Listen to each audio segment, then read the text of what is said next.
If you're not making mistakes, then you're not doing anything. If you're not making mistakes, you're not trying hard enough. Yeah. Yeah.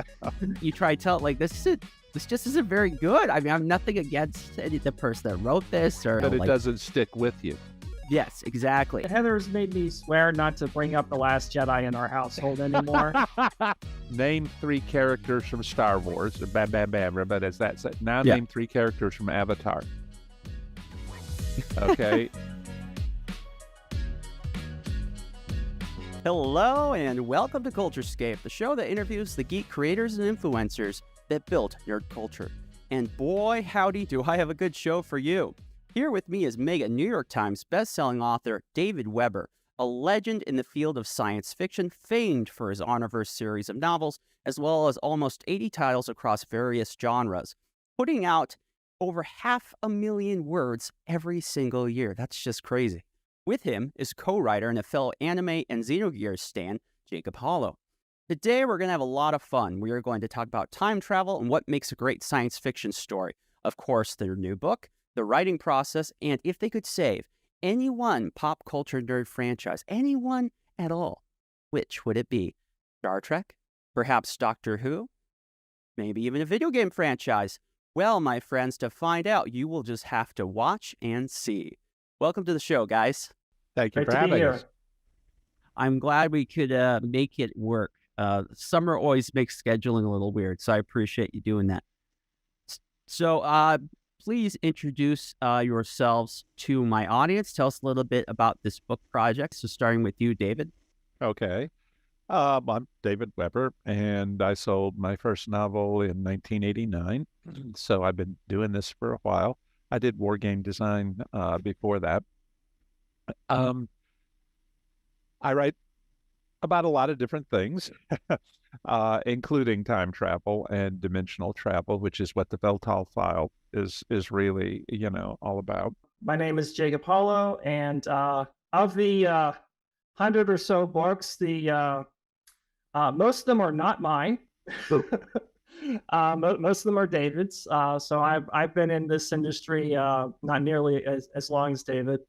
I do have a background in engineering. I have a degree in electrical and controls engineering, minors in mathematics and computer science. I've been in the automotive industrial sector for 20 plus years. Currently work for BMW, which is a job I enjoy greatly. But I also enjoy writing. I've enjoyed telling stories, started writing from a very early age, was writing really terrible novels in high school.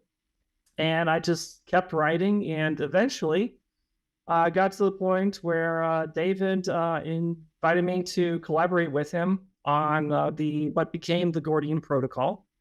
And the funny thing is that David, I didn't know at the time that I'd once sworn to myself that I would never, ever, under any circumstances, write time travel. And so when he suggested that we write a time travel novel together, I sort of struggled with how to explain the situation to him. And so my response went something like, "Why, yes, David, I think that's a wonderful idea." And we've had 4 books published. The 5th one comes out in November, and I'm getting pretty close to finishing the first draft for number 6. So It's been really, really a good writing partnership. I am a historian by training. And so when we start building worlds together, we bring different strengths to the table. And, Jacob was like, he likes to say, I said, go away and invent the technology for the 2 sides in the Gordian Protocol.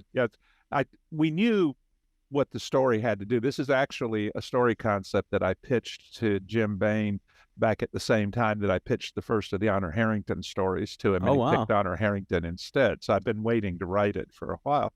So I knew very much where the story needed to go. And so we talked about it. It's like, okay, this is what the technology needs to accomplish. Now go and make it accomplish it. And he was kind of like, oh man, kid in a candy store, what can I? So he just kind of rolled up his sleeves. He said, I know he's going to make me throw half of this out. You know, he goes, blah, blah, blah, and he brings it all to me. And he says, what do you think? And I said, I think it's really good. He was like, wait. But the thing is that it is very, very good. It's very well thought out. The engineer in him shows, okay, and he does what good science fiction writers do and bad science fiction writers don't do, is he considers the logical implications of his own technology. That's a serious mistake that a lot of people make when they are laying out a universe. They don't think about where it's going to go. If you think about Star Trek, for example, okay, they went with the transporter because it meant they wouldn't have to do a lot of shuttle travel and everything else. But then they had to break it in every single episode because with that technology available, it was really hard to come up with a problem they couldn't solve. Okay, they had considered the logical implications of the technology that they had provided for their universe. And you can see that very clearly in Next Generation, in the season-ending finale where they're trying to rescue Picard from the Borg, and the Borg cube is approaching Earth.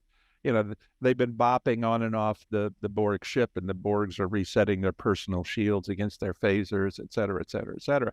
I would have loved to have seen the Borgs reset their personal phasers against, say, 15 pounds of antimatter, which they happen to have in the warp nacelles that they could have just beamed aboard because they beamed it out into space to explode. Okay. And I was like, I see a slight logic fault here. And for me, that's one of the things that writers need to really be aware of, that creators need to be aware of. And Jacob is aware of that. And that's a really good thing. But it doesn't keep him from doing really neat stuff, you know. I think that's an excellent point. It's something I want to break into. I'm curious, though, Jacob, you said you had hesitancy or you'd never wanted to work on a time travel story. I'm curious as to why that is. Well, one of the things is that I think that part of it is I didn't want to deal with time travel's drama, so to speak. That there certainly are a lot of opportunities with dealing with time travel to tie yourself in knots and to create problems or to create a tool set that is too powerful that can basically solve anything, or any number of problems can arise from using it. And time travel is, from a toolkit for the character standpoint, a very, very powerful tool. And one of the things that I've had an issue with, not all portrayals of time travel, but some of them, is the sequence of events or sequence of interactions. And so you have someone goes into the past and interacts with the timeline. And then later on in the show or the book or whatever, someone else goes back in time and interacts with the timeline. Okay. What is the mechanism that applies an order to those events? What makes one happen first and the other one happen second?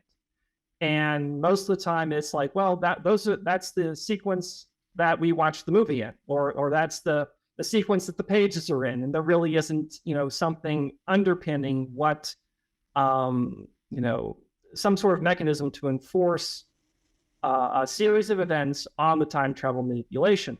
A uniform time clock that they have to observe. Yeah. So one of the things that we have in the Gordian Division series is that we have a concept called the true present. And so there is a point in time, and in this case, it's the 30th century. It's essentially the quote unquote modern era for these books. And there's no future past that.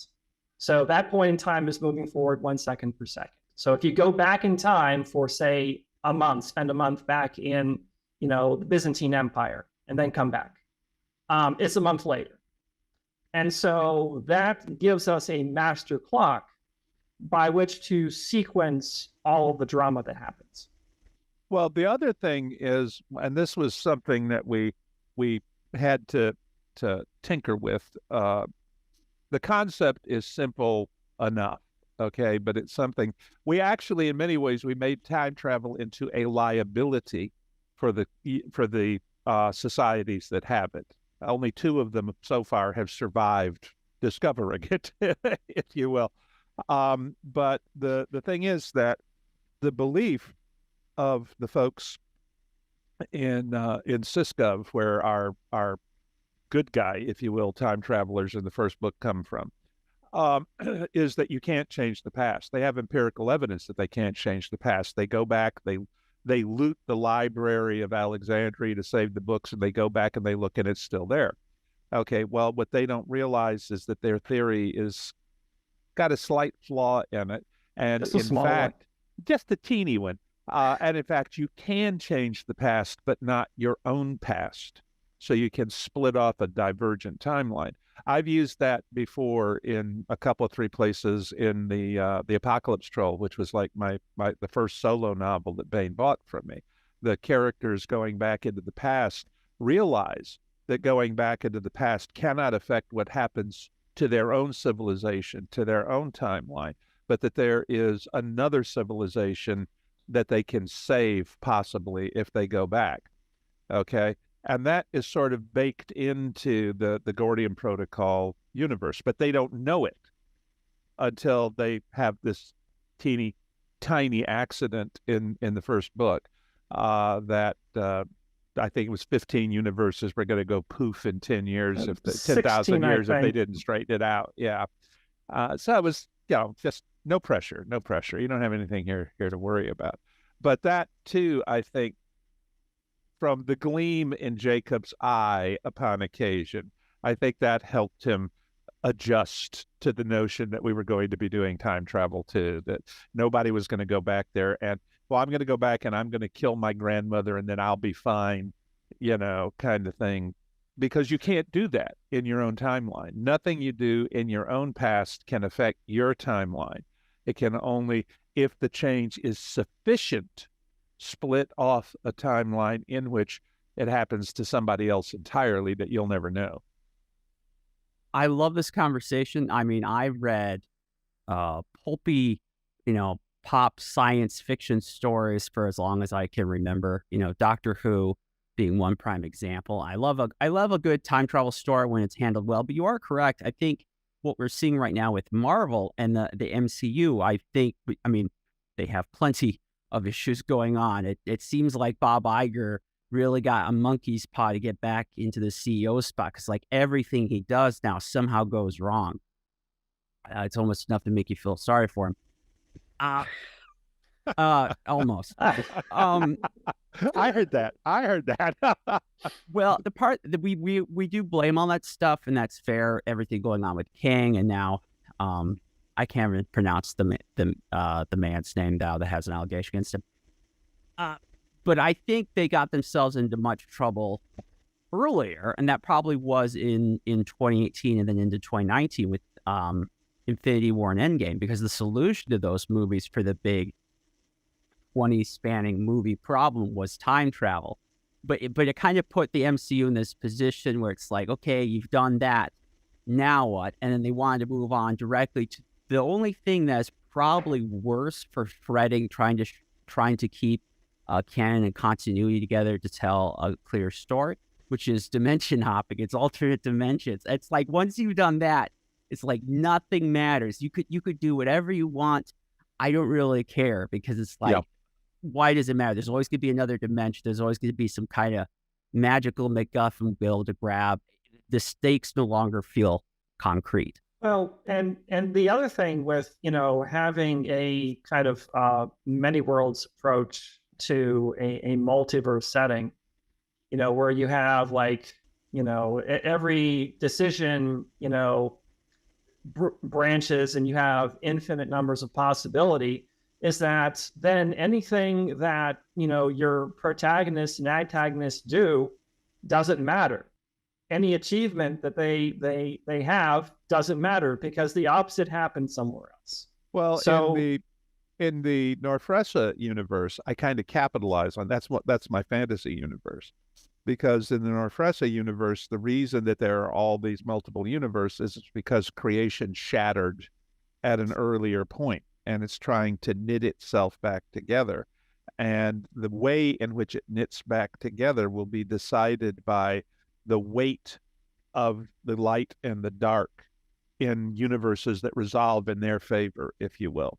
And so in one sense, what any given character at any given moment does doesn't matter at all, but it is the weight of all of those characters making their decisions which will govern how things finally work out.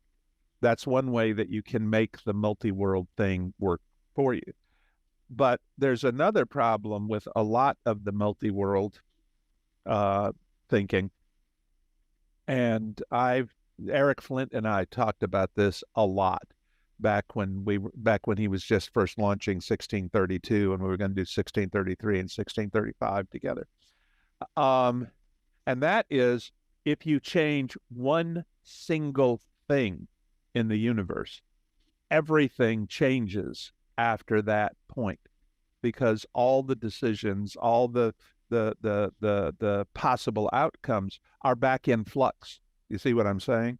Mm-hmm. And so, a lot of alternate history, they say, well, John Wilkes Booth, okay, didn't die. All right. Or he didn't kill Lincoln. And everything else happened just the way that it would have happened, except that Lincoln lived.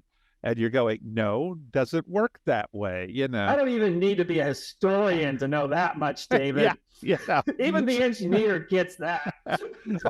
But the thing here is that in the Gordian Protocol, that's actually a major plot point, because the one character who has memories before these two universes get split is the result of the same two gametes being fertilized in these two different universes after the time fracture.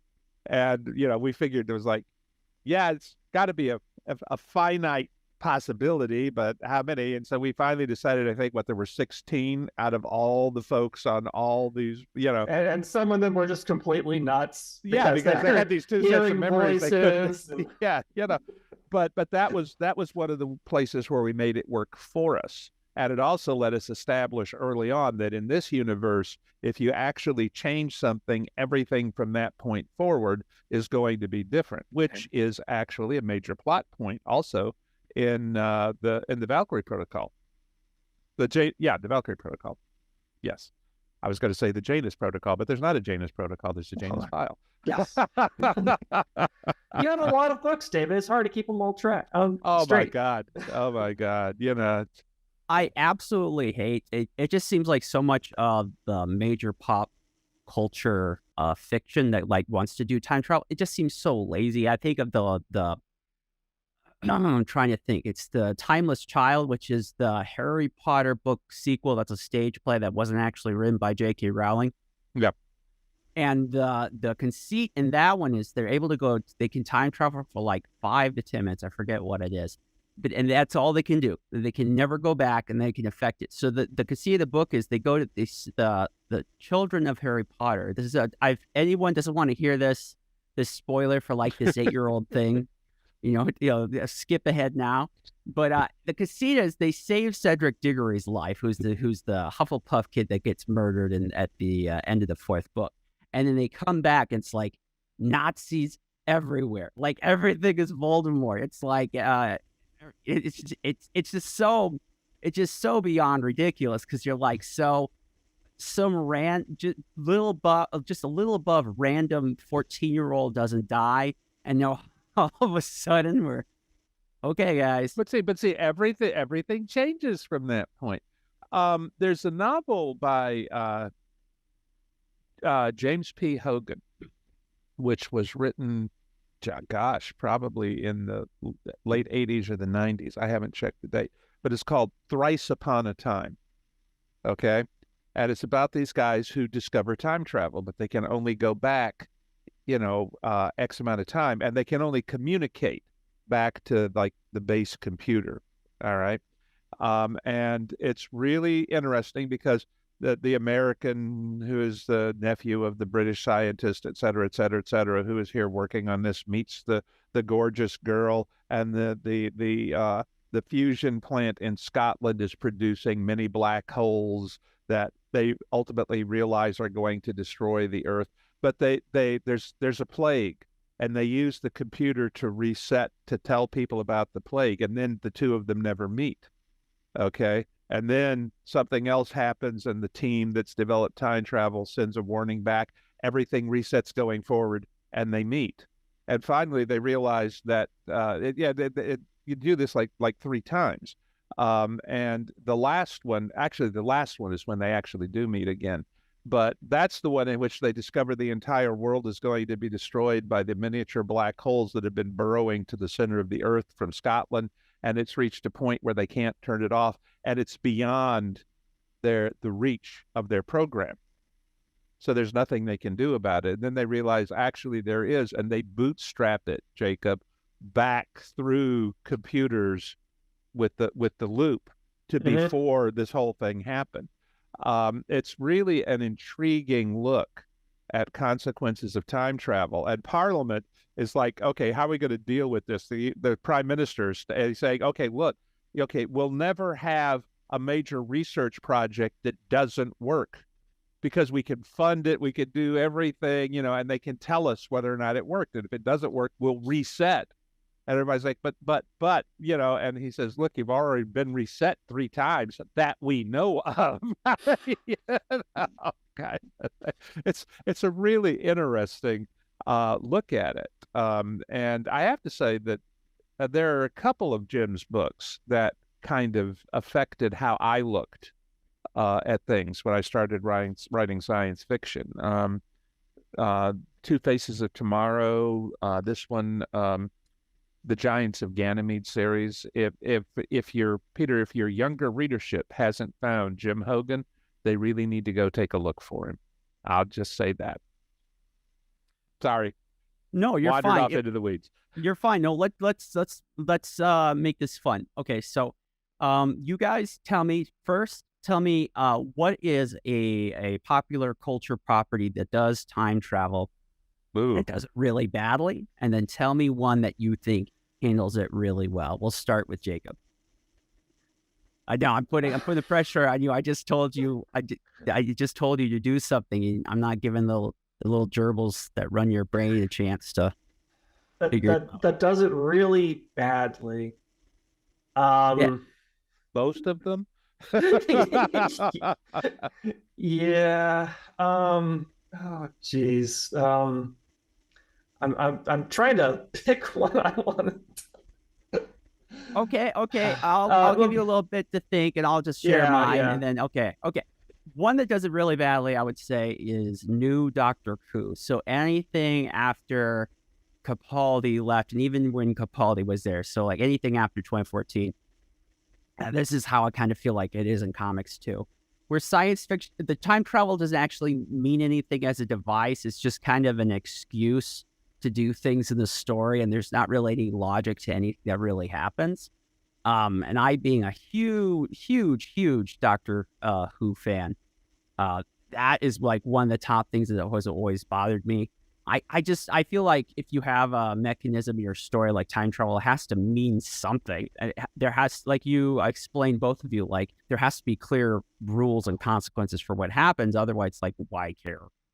A story I think that handles time travel really well, I'm going to say Steins Gate, which is a visual novel / anime. It might be one of the best time travel stories I think I've seen in quite a long time. And basically, what they do for time travel there is he has a time traveling toaster, basically, and he can make only very small edits. And when he makes them, it's like you're just saying a little bit of information to a different you, 10 minutes ago or a day ago. And so he makes a mistake and he ends up in I'm not using the right word, but a timeline he doesn't want to be in. And so to try to get back to his original one, he can only make these small edits each time. And it's like you were saying, because in the story, basically, he's in a whole new place. I mean, they are all the same people mostly, but it's not quite the right world. So every time you flip it, though, those are real people you're affecting, so that you can go to a whole different one. And it's a really clever story altogether. I know not everyone is into anime, but if they were willing to stomach such a concept, I think that would be my pick. All right. Was that enough? Was that enough time? Yeah, okay. Ready to go? Okay. I'm ready. I had time to think. Thank you, Peter.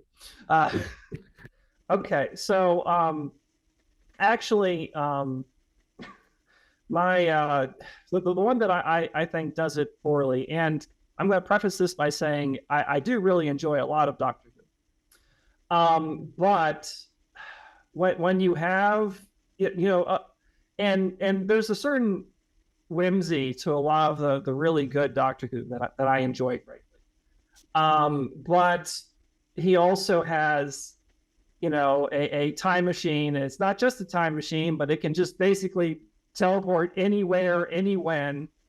And it's like, why aren't you using this very powerful tool to solve these problems? And, it's... And sometimes, okay, the TARDIS just acts a little temperamental. Why? Because the plot requires it to. Okay. And it's so that we can have, the monster of the week, and they're stuck there and whatnot. Okay. But yeah, I think Doctor Who could probably handle its time travel a little bit better. Yeah, you do. A little bit. The one place that it's a... So in terms of utilizing time travel well, in Alistair Reynolds' Revelation Space series, time travel is utilized very subtly, and it's primarily utilized by one of the more advanced factions to send messages back to themselves in the past, warning them about essentially the technological cosmic horrors that they've run into. It's like, don't do this, guys. Yeah. The limiters are going to come for you, and they're going to kill everyone. Try something else. And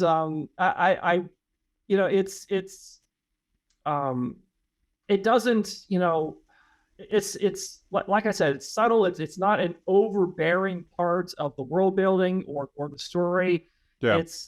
But it is a really interesting part of the lore that he's built in the Revelation Space series, and I like it a lot. I like that series a lot, just in general. Well, I have to say that I don't spend anywhere near as much time with the electronic media as a lot of people do, mainly because it's a time sink. If I get involved with it, bad things happen. I think that actually one of the first series that I saw that I thought handled time travel pretty well was Quantum Leap.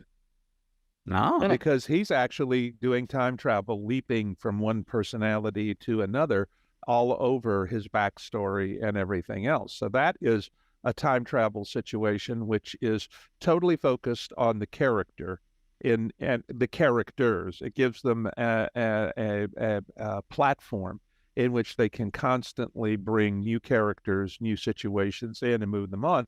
But at the same time, the central character is constantly growing and changing and evolving. Okay. I thought another place, Star Trek has a very spotty record for dealing with time travel. Just okay, a little bit. let's just put it that way. But they absolutely killed it in the original Star Trek with City on the Edge of Forever. Okay. And with yesterday's Enterprise in the new Star Trek. They absolutely killed it in both of those episodes. Then they had to do the whole sequence with Tasha's half Romulan daughter because they had Denise Crosby under contract for additional episodes. But the whole sequence there, and to me that was particularly poignant because I thought they never understood Tasha's character when she was an ongoing character in the Enterprise in the series, and I think they killed her off because they didn't. Okay, and her death was totally meaningless when she died, and they brought her back in yesterday's Enterprise, and they gave her entire life meaning in that arc. That was good storytelling, and time travel was a device that they used to do it. Do you see what I'm saying? No, I think that's an excellent example and how you can use it to retrofit continuity, not in like the negative one, like, oh, this character was problematic, we have to fix them, but in the sense of you're magnifying what was already there and you're building upon it. And when I think classic science fiction, even classic Doctor Who, the stuff I really like, it was that loving detail that really understanding these characters. When Guinan tells Tasha, "You're not supposed to be here," and Tasha says, "What do you mean?" She says, "You're supposed to be dead." And then when Tasha volunteers to go back as the tactical officer, and maybe I can help, and Picard says to her, "You realize they're all going to die," and she says, "I'm already dead, and if I have to die, then at least I want my death to have meaning." Okay, that was an absolutely priceless gift the writers gave that character, and they gave everyone who ever liked that character all at the same time. And that's what good storytelling is supposed to do. What do you think is the cultural fascination with time travel stories? And why do you think, at least at like the top pop culture level, so TV and movies, why do those stories, they don't seem to have the same kind of gravitas? They aren't quite as well thought through. What do you think's going on there? I'm just curious to hear your thoughts. I think that a big part of it is the easy out. If you look at it, I mean, look at the attempts to reboot the Terminator franchise. Okay, time travel was in the Terminator franchise from the very beginning. Okay, and I actually kind of liked the last Terminator movie. I know a lot of people didn't.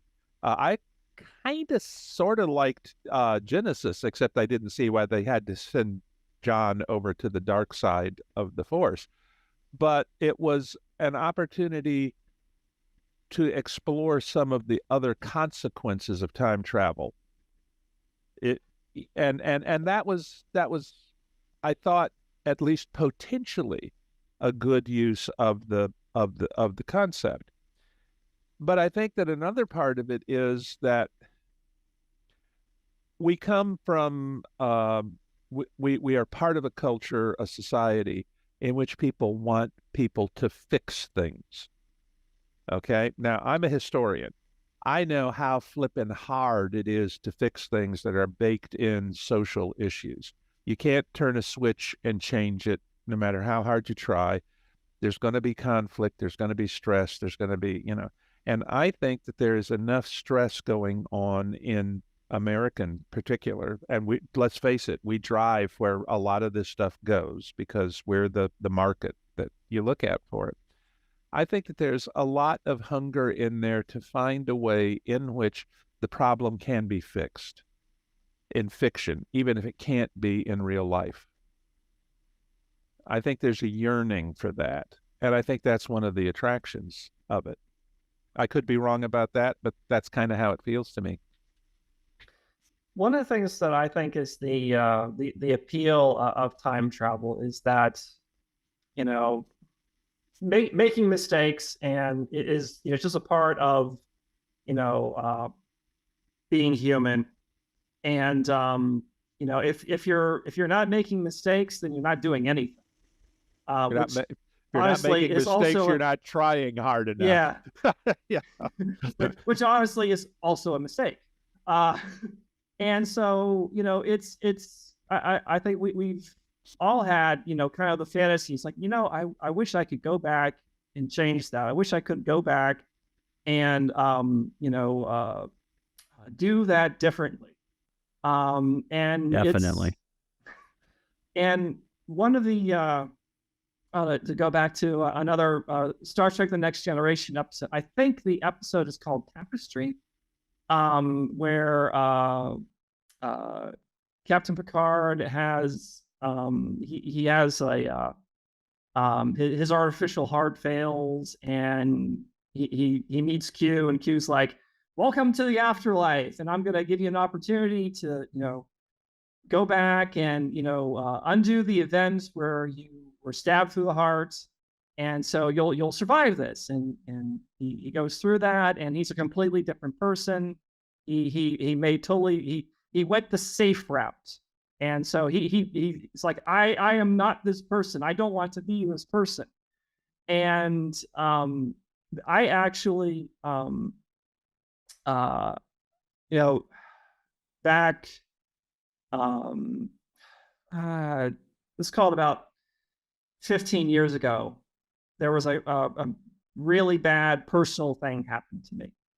And I remember telling my parents and using that episode as a kind of a point. It's like, if this bad event is a part of me, I wouldn't be who I am if I didn't have this. And so, I need to take it as part of, who I am as a person, and use it to grow rather than, fantasizing about, well, what if. But I think, it is an appealing, kind of, fictional adventures. Like, what if we could change X, Y, or Z? And a lot of times, we're dealing with, changing things in the larger landscape of human history. Macro changes. Yes. Yeah. Yeah. Well, it's just, I think one of the things about time travel too is, I hate to use this word because it's been used so much, but time travel is a really shorthand, fast and easy way to give a character agency.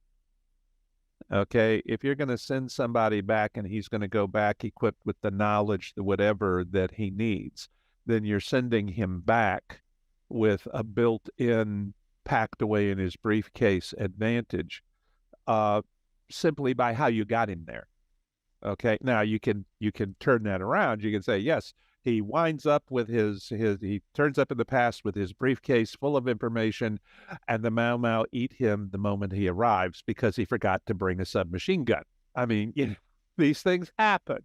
But one of the very good early time travel novels is Sprague de Camp's Lest Darkness Fall, which is kind of a classic in the field. And in it, an archaeologist goes back to the late Roman, the Western Empire, after about the time of Justinian, actually, Jacob. But he's in the Western Empire, and he's determined that the Western Empire isn't going to fall. And at the end of the book, you don't know for sure whether he succeeded or not, but he certainly has. He knows that he's changed history because events are happening differently from the ones that he knows. That, trust me, de Camp did not make it easy for him to do this. Okay. But the fact that he had this knowledge and this insight and this mission wasn't what made it easy for him. It was what made him an agent of change. And that's what I mean when I say agency in this case. It makes your characters matter, and it's a quick and easy way to do it. And if it's done well, there's nothing wrong with this being quick and easy. I'm not saying that it's necessarily a bad idea, but I'm saying I think that's one of the appeals to time travel for some writers, some storytellers. I think a major problem with storytelling today is there's a sense that it's more important of the character's identity from a superficial level than it is less about what the character is actually going to do or accomplish. Mainstream comics are rife with this, Marvel especially. You will literally, you'll be told this is the epic spanning saga. This is even going to be, the big summer event. And in the majority of those comics, it's like 2 or 3 people meet, they share their pronouns, something happens, and it could be anything. It doesn't tie whatsoever to the issue before, the issue after, none of it. And then you're like, you try to tell it like, this just isn't very good. I mean, I'm nothing against the person that wrote this or that, but it doesn't stick with you. Yes, exactly. And then they're like, well, of course you're not allowed to say it because they say, of course it was good. Didn't you see that, all these, there was a gay character and a black character. My wife is fond of saying, name 3 characters from Star Wars. Bam, bam, bam. But as that said, now name 3 characters from Avatar. Okay. And people are like, I don't know any characters from Avatar. I mean, think about it. Think about it. I'm not sure I could do that. Yeah, see. There's Sully. I think that's the only one named. I can think of characters, but I can't. You can't be on this one, David. I can't name them. I can't name See? 3. Oh, characters. Sharon has trotted this out so many times. You know, people go, I mean, I don't know, you know, kind of thing. The first Avatar is like the top selling movie ever, and it's crazy because you can't think of like you can barely remember the parts of that film. What it had going for it more than anything else was the gorgeous graphics and the 3D. Okay, aside from that, it was pretty much a standard sci-fi story. Now, you were talking about character development and characters mattering earlier. In the Gordian Protocol, one of our characters has to assume personal responsibility for making sure the Holocaust happens. And because he does not want to do this. Because if he doesn't, 15 universes die. And his girlfriend in this universe is a Polish. She's Jewish and she's Polish. And he knows if the Holocaust happens, her grandparents will not survive. And that's really, and he finally, she's saying, why won't you do this? You know, and she finally says, because you won't exist. And she looks at him and she says, I love you for that, but do you think I could stand knowing that I exist because 15 universes died? Okay. So, I mean, we decided to give them a pretty heavy boulder to carry around with them. And that was the original concept of the novel that I had. That was the crux of the entire thing, that this guy had to assume that responsibility, even though it would destroy him, and he knew it would destroy him if he remembered it. And he does remember it. Okay. Now, we did sort of give him a door out at the end, but he didn't know it was coming. And he made the hard choice anyway. All the characters did. And so I think that's what supports storytelling, where the stories stick with the reader. It's not the clever stratagem. It's not the clever plot device. It's the, you know, these people mattered to me, and they mattered to me because they had some heavy crap coming at them that they had to deal with. And I think that's one reason why a lot of dystopian fiction doesn't hang with the reader, because it's no matter what you do, it's still dystopia. Okay? So I think that building stories that actually speak to the audience, that stick to the audience's mental bones, as it were, requires you to make them care about the characters, and the characters' struggles have to have meaning. And I think what you're talking about is, in a lot of more recent material, it's pretty superficial in a lot of ways about how all of that comes together. One of the things that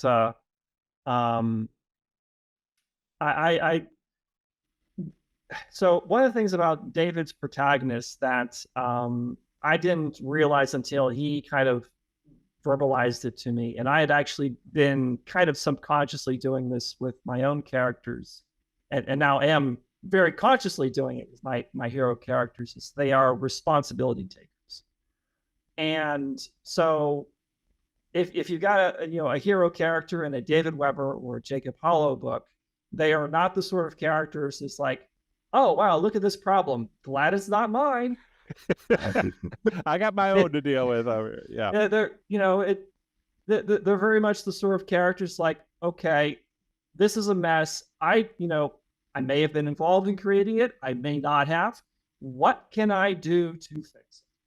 And I think, at a very fundamental level, those sorts of, heroes are very, very appealing. Changing to a different genre sort of here, I have very strong views on young adult fiction. Okay? I think young adult dystopia is poison. I think that the last thing that a kid who is already feeling estranged, feeling like nobody understands him, that all the adults in his life, the last thing he needs is a book that confirms that all of the adults in his life who aren't evil are stupid. Okay? What that young reader needs is something that opens a door that says, you know what? Yes, things are really crappy, but they could be better. And here are people who, in their struggles, made them better. Okay? I can't think of a single dystopian character that anybody has ever said to me inspired them to become something. Okay, a scientist, an astronaut, or whatever. I mean, nobody has ever come up to me and said, yes, the character who inspired me to do this was so-and-so from Hunger Games or whatever. Okay. I've had a lot of people come up to me and tell me about characters in my books or James Hogan's or Chuck Gannon's or Jacob's that have doesn't have enough yardage yet for them to have made a lot of career choices. I mean, he's at an early point there. But what I'm saying is that the books that I think actually make an impression on young adult readers that is non-corrosive are those that don't tell them that at the end of the day, that I remember the novel, the heroine is a cutter. Okay, and she's got friends who are trans and who are gay, and there's bullies and everything else. And at the end of the book, she's still a cutter, but she survived. And that's the triumph of the book because 3 of the other characters don't. And they were telling me, oh, this is great. You know, kids will identify with this. And I'm saying, I don't want kids to identify with this. You know, color me crazy, but I don't think that's where they need to be. Why it is crazy. If people, it's the only thing that's pretty close to stylistically and just a low storytelling quality of the content for comics. It's YA fiction, at least. Well, it's okay. The problem is that there is a lot of good YA fiction out there. You just have to find it. Yeah, it's not going to be in any place a young adult would actually find it or choose to read it.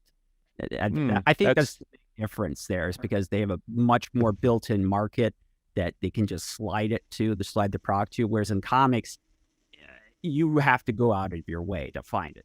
Even if it's the most popular, best book, it's still going to take effort and money on your part to find it. Yeah. Well, and I can't speak to this with a great deal of authority. Okay, I have 3 kids. Twin girls adopted from Cambodia who will be 22 in October, and their younger brother, who is homegrown, will be 21 in December. He's a Marine in our embassy in Jerusalem, and in December he'll be old enough to legally buy beer. And one of his sisters is in the National Guard. Okay, so and I have to say that they do read, but they are not the readers that I was or that Sharon was. Now, part of that is the explosion in alternate media that simply was not available when I was a kid. And it's more pronounced in this case because I was 50 the year my son was born. So we almost skipped a generation, if you will, time-wise in there. But I have to say that I think that the fact that it's almost like the way that the 24-hour news cycle has trivialized news coverage and commentary because you have to fill it. And so everybody's looking for a niche market. I'm going to go listen to CNN. I'm going to go listen to Fox. I'm going to go listen to MSNBC because then I'll be in my echo chamber and everything will be cool. Okay. And I think that that's happened a lot in the diversification of literature, the number of streaming services, the number of video games that are available now. And I think that it's pulled people away from the kind of literary storytelling. And I don't mean as in high literature, but I mean as in written storytelling that I certainly grew up on. And whether that's a good thing or a bad thing is really difficult to say. But when you look at what I think, especially the effect that AI is likely to have here in the visual arts going forward, I think that the change is going to do nothing but accelerate here over the next decade or two. But I do think that's a factor. in getting people into reading YA books at all. Okay. And also, I think online publishing is part of it too. The way that I put it is that the internet and online publishing it's the Gutenberg of the 21st century, okay, because of the explosion in the availability of books. And so the wonderful thing about it is that we get to see a whole lot of books that we never would have seen before. The terrible thing about it is that we see a whole lot of books that we never would have seen before because nobody would have published them. Do you see what I'm saying? And There's so some part of the truth problem, there. Yeah. the part of the problem is, how do you navigate through that to find the good stuff and avoid the bad stuff? And I don't mean bad as in evil, vile. I just mean as in, boy, this sucks. You know? I'm sorry, and I apologize for getting a little political. That wasn't really the intent. It's just like there are certain areas where a lot of this feeling that you have to control the narrative, you have to control authors, you have to control everyone. It's coming out from a lot of these sectors. YA is just rife with it. YA is definitely one of them. Okay. And I personally, my political views, my societal views infuse the stories that I write. Okay. But if you read the Honor Harrington books, okay, the liberals are idiots. Okay. Yeah. Okay. The conservatives are corrupt and criminal. It's like, you know, there's nobody in my universe gets a pass except maybe for Honor Harrington, who, of course, you know, I like her. So but anyway. Think maybe this is why I remember really enjoying reading those books, being the out and out libertarian that I am. But you see, the thing is that even though it infuses what I'm writing, I don't really think of myself as preaching a given ideology in there. Okay, a lot of people, when they read about the People's Republic of Haven, thought that I was saying that no society with any safety net could survive. It would inevitably turn into this, blah, blah, blah, blah, blah. But if you get further into the series, you find out that what actually happened was it was a corrupt bargain between political managers and hereditary politicians that set up, if you will, a welfare state deliberately designed to capture and control the vote. So in that sense, yes, it was a cautionary tale, but it wasn't the cautionary tale that a lot of people thought I was telling. Do you follow what I'm saying? Mm-hmm. And you can make a serious mistake by assuming from the book that you know the author's views. When Steve Sterling wrote the first Draka novels, oh my God, everybody thought that he was this racist, you know, blah, blah, blah, blah, blah. It was awful. He's a terrible person. Okay, what he did was he made the worst villains he could possibly conceive of, but then he treated them fairly as characters. And so people assumed that he agreed with them, when in fact what he agreed with was even villains are human beings. You see what I'm saying? Mm-hmm. And that can happen. I've had people tell me exactly why I wrote a book. And generally they're wrong, but they know exactly why I wrote that book. And I can't dissuade them. You know? David, I think we've had readers who have yelled at us that the Gordian Protocol is a bunch of conservative trash. I think it's also been called a bunch of liberal trash. Oh, yes. And I'm just like, guys, we're just trying to tell a good story here. You're probably doing something right then if everyone hates you just a little bit. That's kind of how I view when I do my job too. I'm like, as long as everyone actually hates me enough, that means I'm probably somewhere in the middle. I'm balanced out. If you're not irritating somebody, you're probably not telling a good story. Okay? Now, if you're irritating everybody, you have achieved, you know, I don't know what you would have achieved at that point. But another thing that is, I have people who tell me, you know, I really love the hardware in your science fiction, but the politics, and I've had other people say, I just skip over the hardware, but the politics where you get into why this is happening, you know, blah, blah, blah. The one thing that almost everybody who actually tells me they like my stories likes are the characters. Okay. But if there are different parts of the overall story that are appealing to different readers, then obviously I'm doing something right out there. Okay. I think one of the greatest compliments that I was ever paid, Jacob has heard this story before. I was at EasterCon in the UK, which is it's like the national science fiction convention for the United Kingdom. And I was at a coffee clutch, and I was the guest at the clutch, and there was this guy who hadn't said too much. But at the end of it, he came over to me, and Honor Harrington has her Grayson Armsmen, who are her security detail, who are supposed to die to keep her alive, and she doesn't like it, but they find, Anyway, so this guy comes up to me and he says, I wanted to thank you for the Grayson Armsmen. And I said, you're welcome. And he said, I think that may be the only instance I've seen that gets the relationship between the protectee and the detail correct. And I said, well, thank you. And then he handed me his card, and he was with Buckingham Palace Security. Oh, wow. Okay. So I figured, okay, I'm going to take that as an endorsement. So, you done good, David. Yeah. Now, I don't know how many people have read my book. This guy doesn't know his ass from his elbow. I'm sure there are some.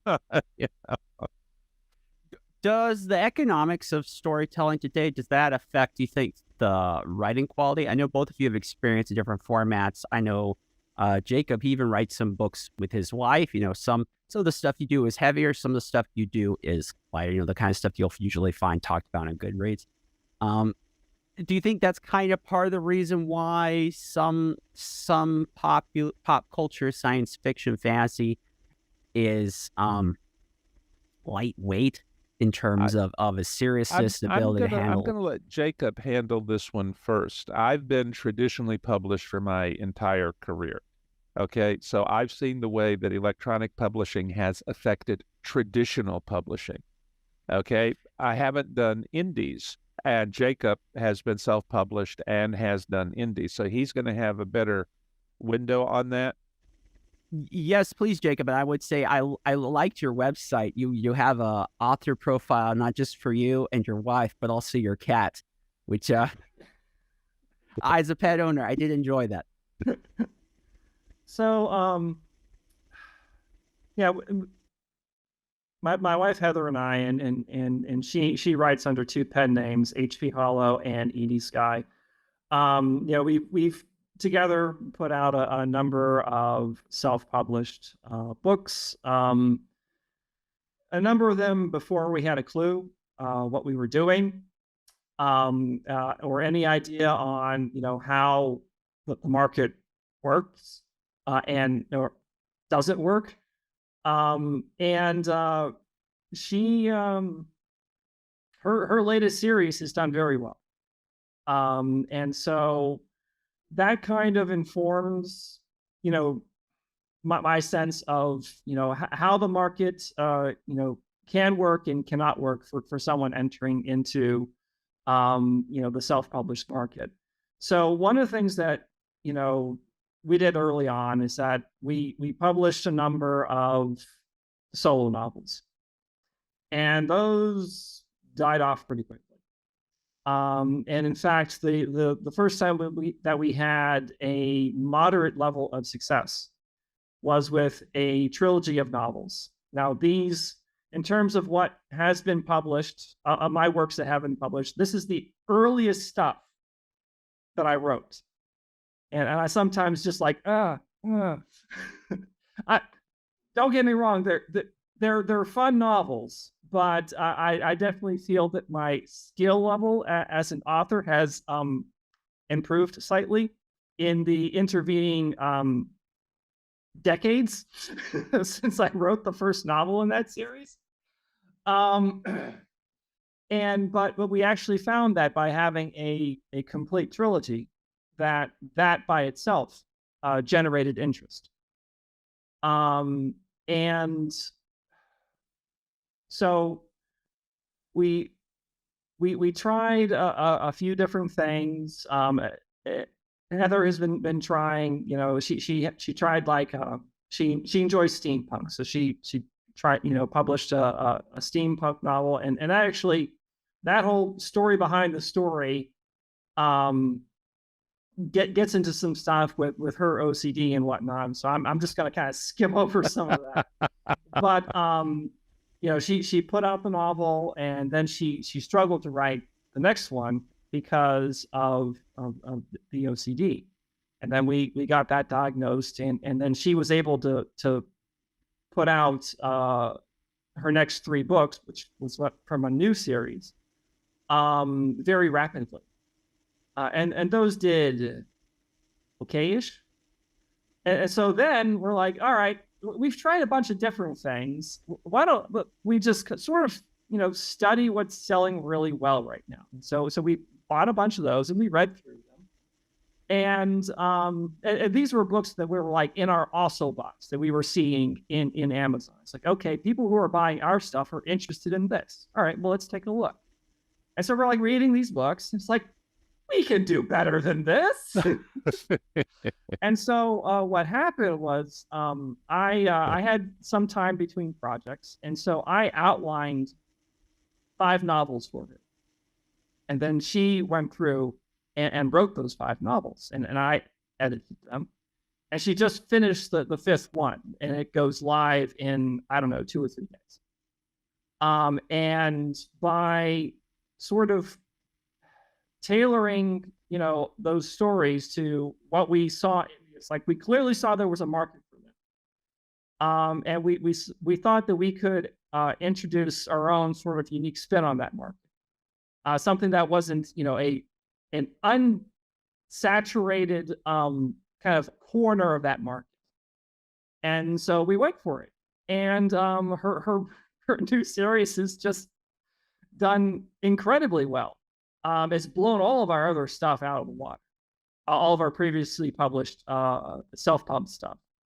And so I guess the highlights are we studied the market. We found something that, we thought we could do well, and that there was a market for it. We put together a plan, and then we executed that plan. And it has been a success. Well, I have to say that, and this is something else that Jacob has unfortunately had to hear me say many times, that writing is like a physical skill. Storytelling is like a physical skill. When you first learn to walk, you fall down a lot.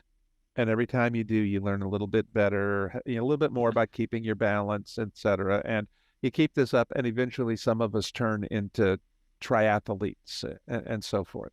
Okay, well, writing is the same way. You start out, you produce a lot of dreck, okay, and you toss it, and you learn from it, and you go on. The worst thing you write, if you're willing to look at it self-critically, will teach you something about how to be a better writer.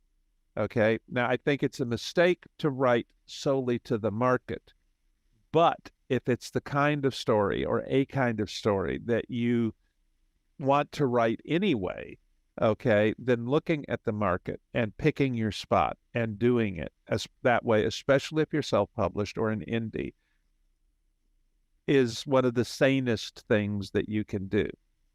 Speaking as a traditionally published author, one of the things that I had going out was a support structure that indie authors don't have. And I'm not talking just about marketing. I'm talking about editorial support and editorial input. That's one of the things that in Jacob's case, that's one of the things that I have been. That Jacob has an incredibly steep learning curve.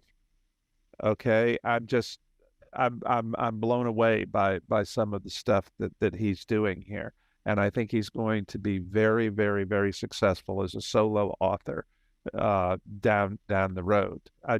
And not all that far down the road. But when I think War of Honor went to number 3 on the New York Times bestsellers list, and we shipped something like, I think, 70,000 copies in hardcover. Okay, well, Uncompromising Honor went even higher on the list, and we shipped only about 12,000 copies in hardcover. The difference was the ebooks. Okay, that's had a huge impact on traditional publishing as well as independent publishing. One thing that I think is a pitfall for a lot of purely self-published authors. Very few authors can support themselves full-time as authors. And that was especially true in the days of the traditional market once you got out of the pulps and the serial magazines and whatnot. Because writing a book, getting it through the printing process, getting it distributed, it takes time.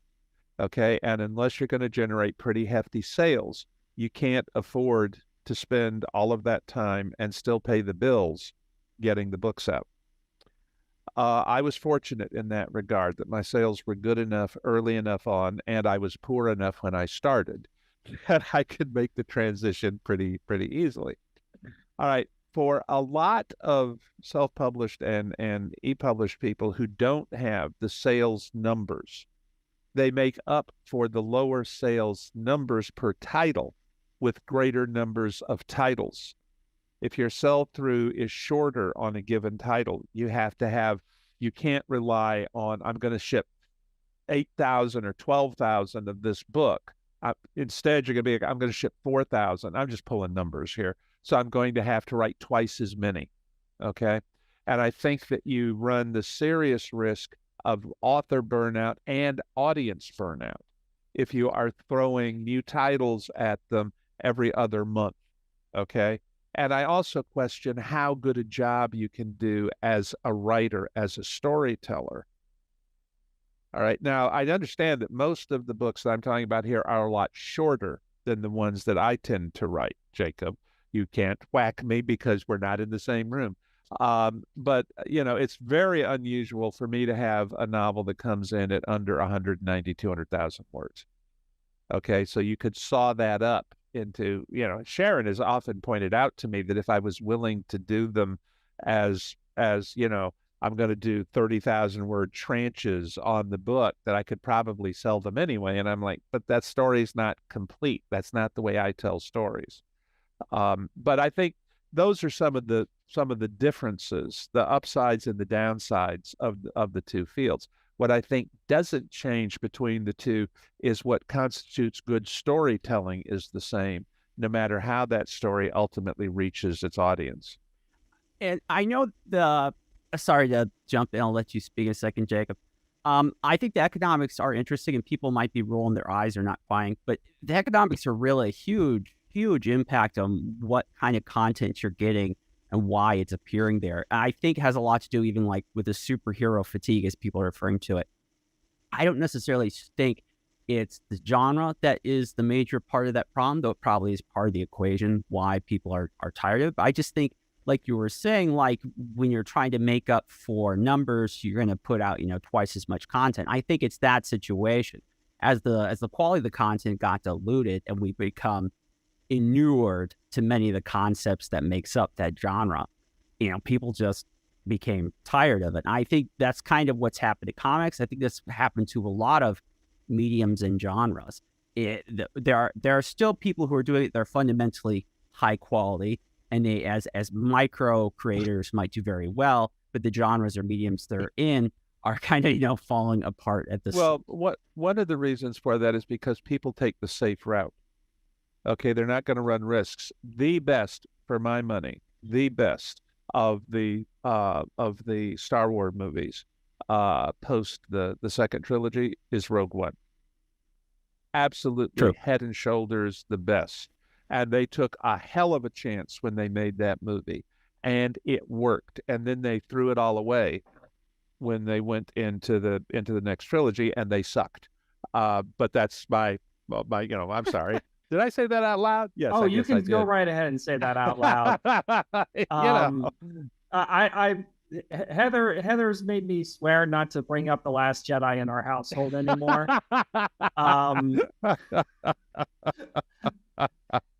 I think she was amused as we were driving back from the theater. She said she wished she had her phone out and tape and had recorded me. But after the ranting continued for a while, she made me stop. I can see that. I can see Hello, that. I am Jacob Holo, and I have a Star Wars problem. Yeah. Well, okay. I'm the only one here who can say I saw the original movie and original release sitting in the third row of a theater. Okay? Which means that neither of you guys ever saw those ships come overhead for the first time ever. All right? All right, Lucas. Now, mind you, there are huge problems with Star Wars. Star Wars is, in fact, not a property that I would want to be involved in just because I would have so many problems with the loopholes of the technology and so forth. I'd be like, no, I can't do this. Tim Zahn, who I think has done the best. Excellent author. And which there are other projects coming down the pike here in the not too distant future that should be very interesting. But he has handled that universe really, really well. Okay. I think I would have written good stories, but I would have hated it simply because of the way the universe is constrained in terms of the technologies and the societies involved. And by the way, I'm one of the people who thinks that Jar Jar was an agent of the Sith. I just thought I'd throw that out. I'm sorry. I'm convinced. Sorry. Now, I have to tell you, I was at NavyCon, which was at Annapolis, and it was put on by the Naval Academy, by the historians up there, and it was relating science fiction to real world military problems. And there was a guy up there, Dirk. I cannot remember Dirk's last name, and I hate that because I really, really like him. But anyway, he did. He was in in shipbuilding, and he did a presentation on the Death Star, a success in procurement and design, in which he explained it was exactly what the military ordered. Which I was just like, how do you motivate your personnel? Well, easy. You kidnap their daughters, kind of thing. I was like, yes, he obviously had it dialed in. But yeah, it's just,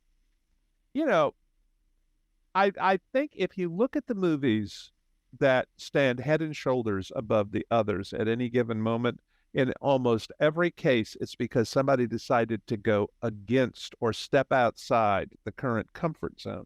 And everybody wants somebody else to do that first. And then they pile on and they duplicate it. And there's so much stuff being duplicated right now. And that is a big part of that. There are so many more movie makers now. Okay, especially with all the stuff going, straight to streaming and everything else, that I think that the artistic diversity quotient is suffering. Okay. And I think that there's a tendency when somebody does pick up a successful literary property, I think there's a lot of pressure to prune it so that it's not going to step on toes, or it's not going to go against the flow of the current pattern that's coming out of Hollywood or wherever. At the moment, the Mutineers Moon novels are in serious consideration for an anime series, which I think could be a lot of fun. Okay. But for example, Honor Harrington, I think, would not make good movies. I think it would make good series television with an ensemble cast, but I don't think it would make a good movies because there's so much character development over such a long period in them. But my big concern about the Honor Harrington books would be how Hollywood would handle the Graysons. Okay, because the Graysons, there's going to be an awful, awful temptation to turn them into religious fanatic stereotypes. when in fact, once you get beneath the surface and begin to understand who they are, that's a very nuanced culture. And I'm just afraid that would kind of get lost in the wash, if you see what I'm saying. Anime is interesting. I think HONORVERSE would be fine in manga or anime because that medium is completely comfortable with very long stories given in piecemeal. Yes, I think Honor Harrington might also be a good fit for anime, and I think that if Mutineer's Moon is done and it succeeds in anime, then I think there would be a lot more willingness to tackle something the size of the HONORVERSE. I actually had someone tell me, Dave, one of the reasons that people are hesitant to tackle the HONORVERSE is because it's Tolkien. It's so big, and it, the people who read it love it so much that, they don't want to step, everybody's afraid of, how do we do this? How do we bring it, together? I personally think that given the fact that Tolkien had been around for 70 years before they made Lord of the Rings. Oh, the movie. I'd have to go back and check, Well, there were radio adaptations even just. Oh, there were animated. After. There was at least one animated adaptation of it. Okay. But what I'm saying is that when Jackson finally tackled it full bore, okay, big budget, big screen, gorgeous movies that everybody who saw them say, I'm pissed off at him about, but God, I loved the project. Okay. That took some nerve to tackle that project at all. And on the first 3 movies, especially in the director's cut, I think he actually did an outstanding job. Okay. Now, the one that I'm most pissed over him about is how he handled the Ints and the Saruman arc, because we trick the Ints into realizing Saruman is the bad guy, and Treebeard knew it all along in the books, and then we kill Saruman at the tower so that we don't have to deal with the cleansing of the Shire later on. I understand why he did it, but I think it was a mistake. But I digress.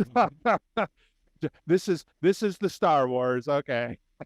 I don't mind at all. In fact, this is what I'm going to say to Jacob when he says he got in trouble with his wife for being a little obsessive over Last Jedi. I think it's quintessential to being a nerd is that you care about these things, and so you are just a little bit obsessed. But that's a good thing. I mean, you don't want to completely take over your life and you'll never leave the house because Last Jedi came out, but it is a positive. I think. Well, so there's something about nerd culture and being fans of various properties that I've kind of a sort of conceptual viewpoint that I've begun to take.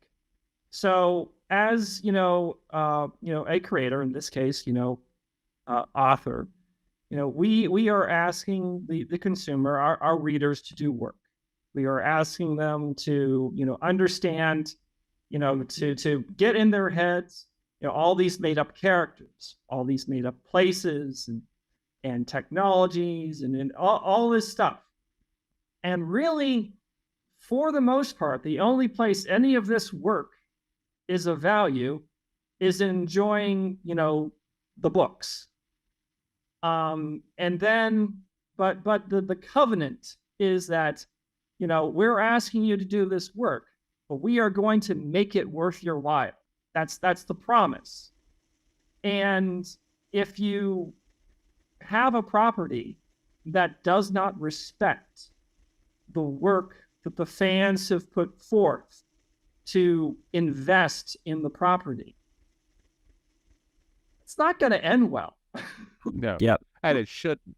It shouldn't. I think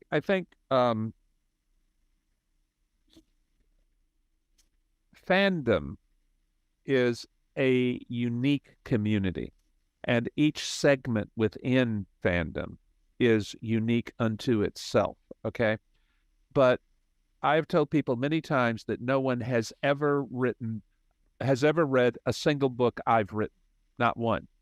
What they have read is a book that I wrote from their perspective. It's a collaborative process.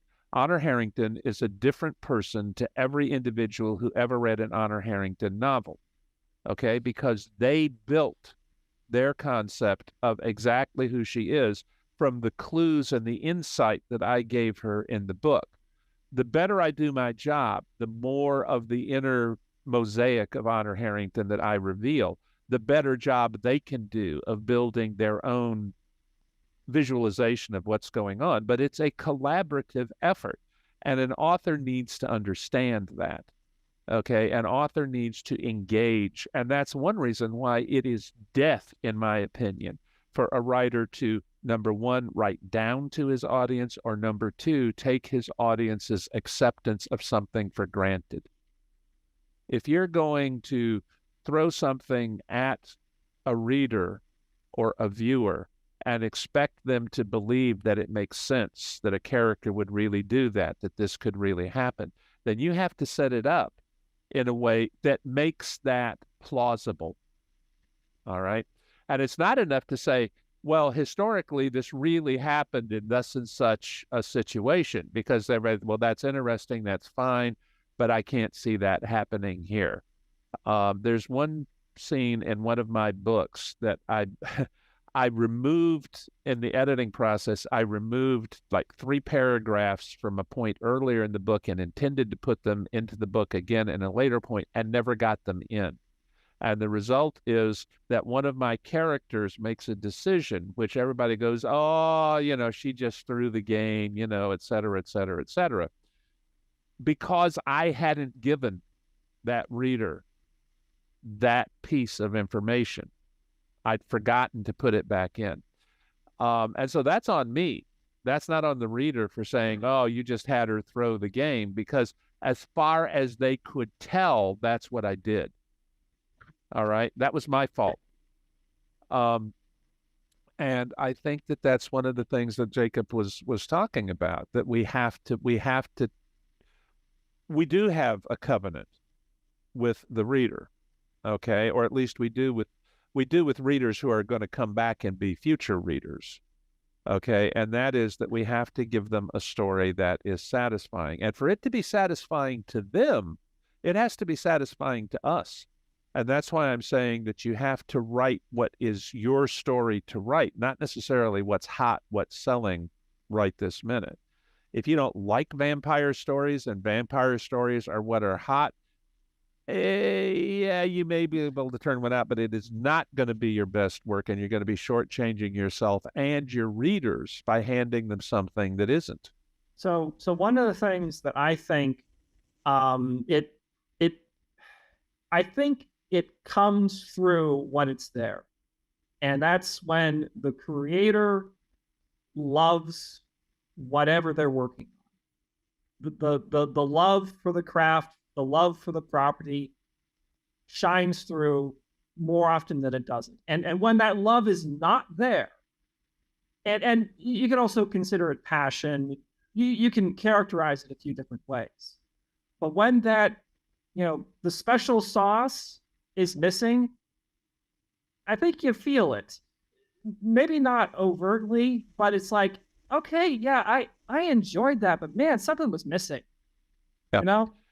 Sometimes it's more obvious to the author that something is missing than it is to the reader. I think I've had a few places where I've had to slog through a book that wasn't coming together the way that I wanted it to. And when I got to the end, I was like, okay, that's a good piece of craftsmanship, but it just, I don't have the emotional investment in that story that I wanted to have.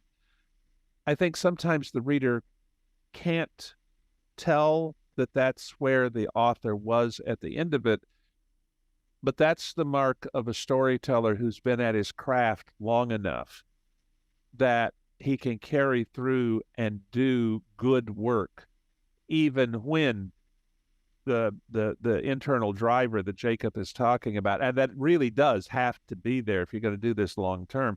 But even when it falters a little bit, you can still be true enough to the craft to do good, competent work, even if it's not the very best you could ever have done.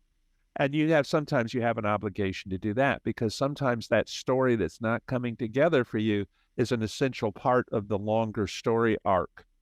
that you're telling and has to be there for the readers going forward.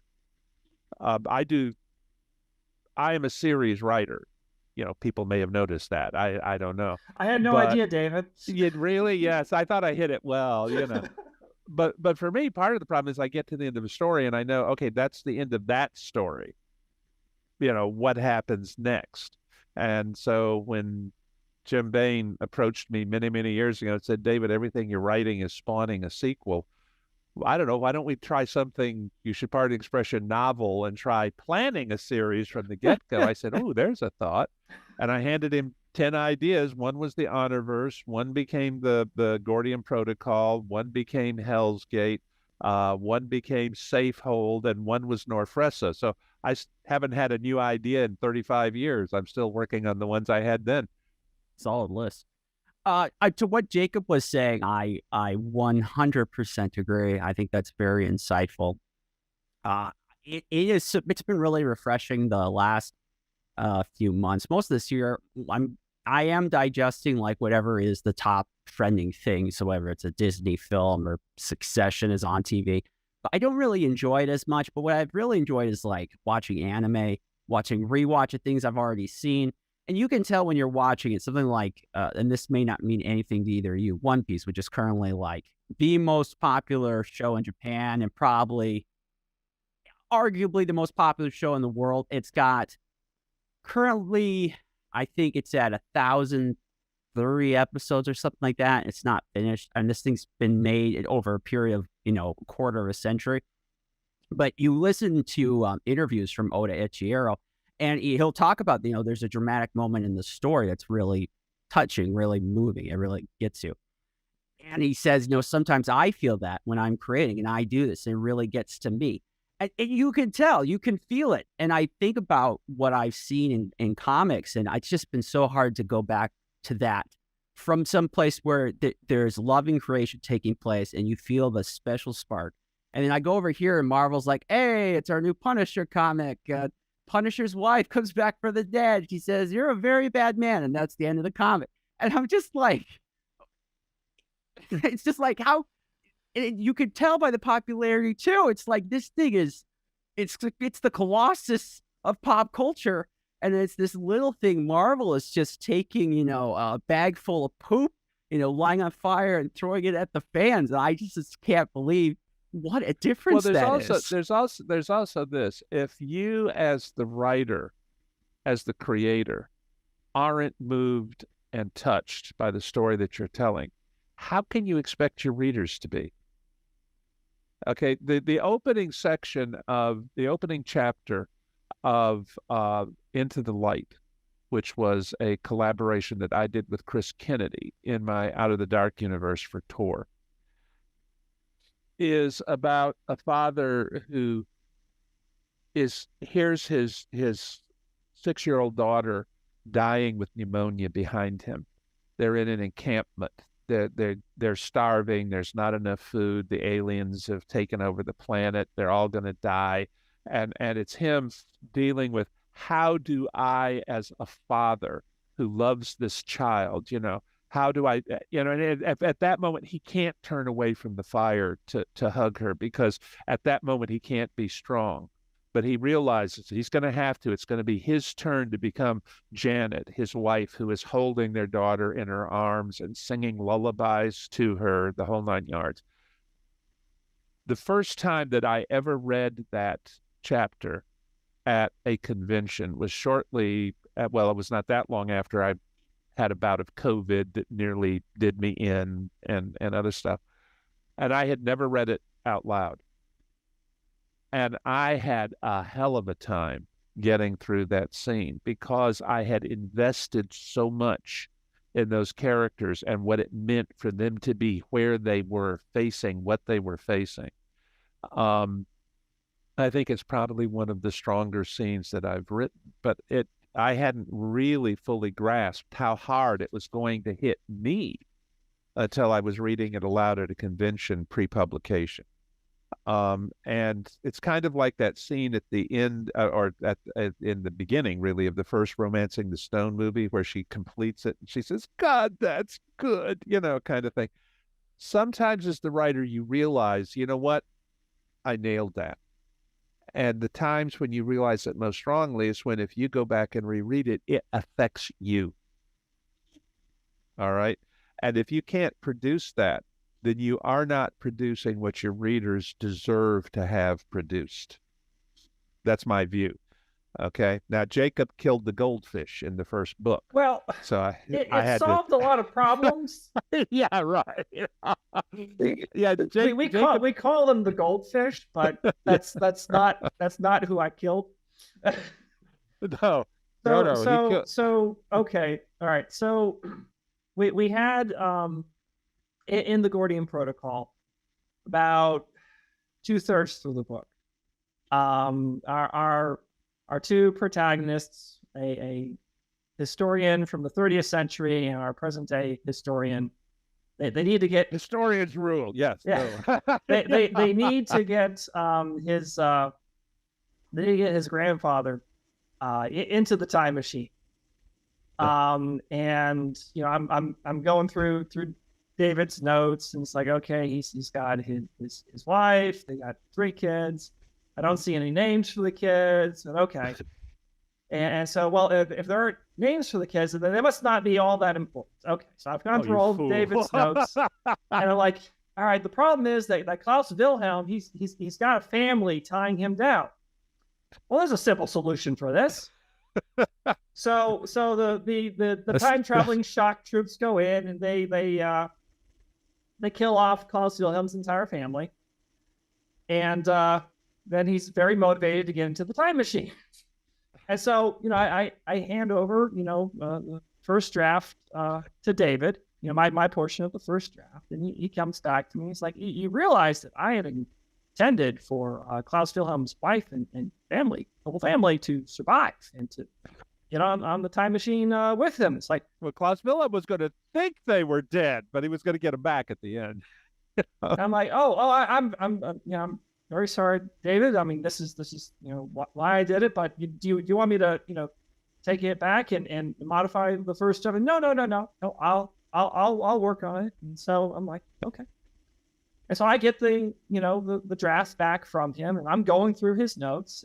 I get to those scenes, and dang it, if David didn't crank it up to 11. Oh my gosh. Well, let's put it this way. Since Jacob had already killed them, okay, I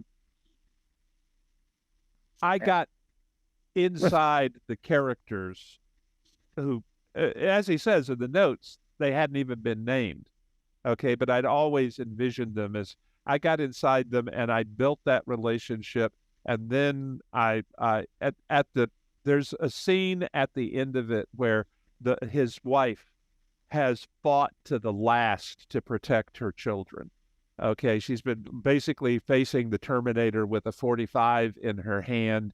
Okay, and Klaus Wilhelm is rushing to the rescue, and he gets there, and she's dying.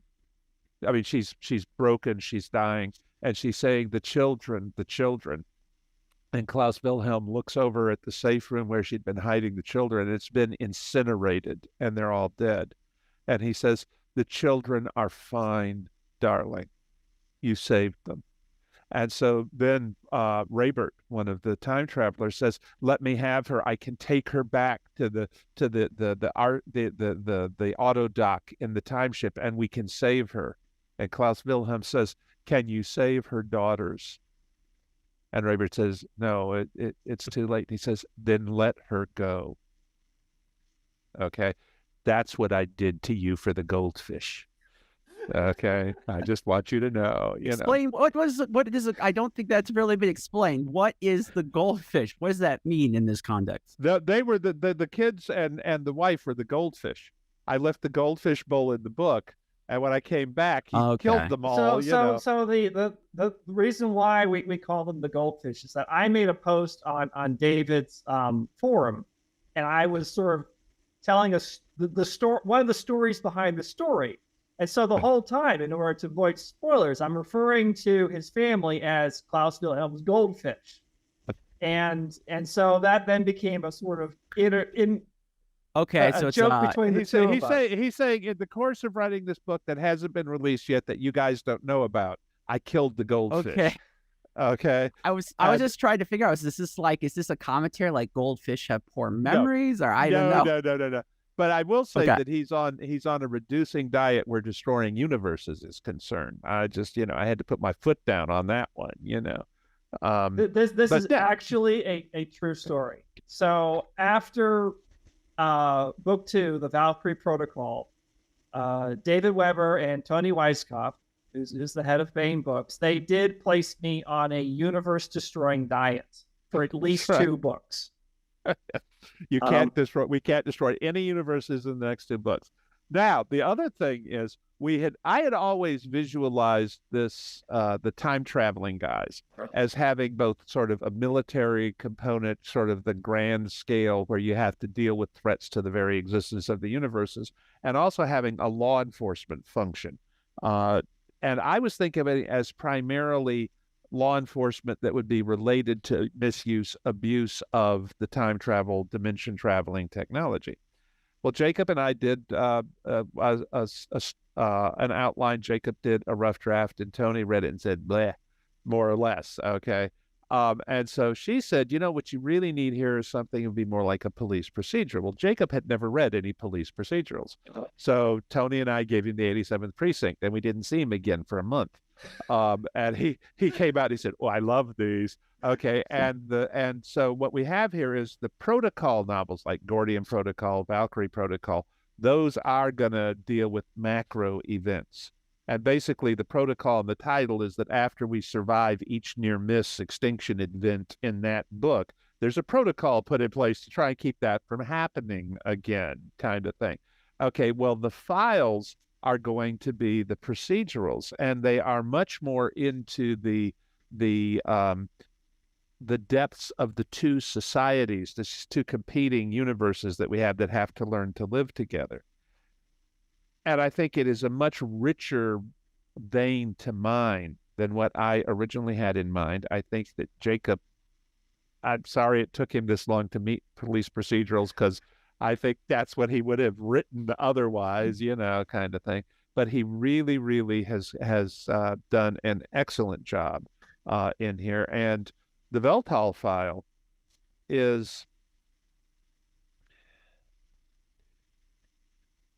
it's a clash of cultures, it's an exploration of cultures, and it's an exploration of technology and technological opportunities. The 2 societies, the admin and SysGov, each experienced different near extinction technological episodes that they got by. In the case of SysGov, it was nanotech. That basically we turned a swath of China into pinballs. It got out of hand. It was manufacturing pinballs. And we actually have a character in the universe who came up with the thing that stopped it. And because he stopped the pinballs, he's the pinball wizard who stopped them from devouring the entire planet.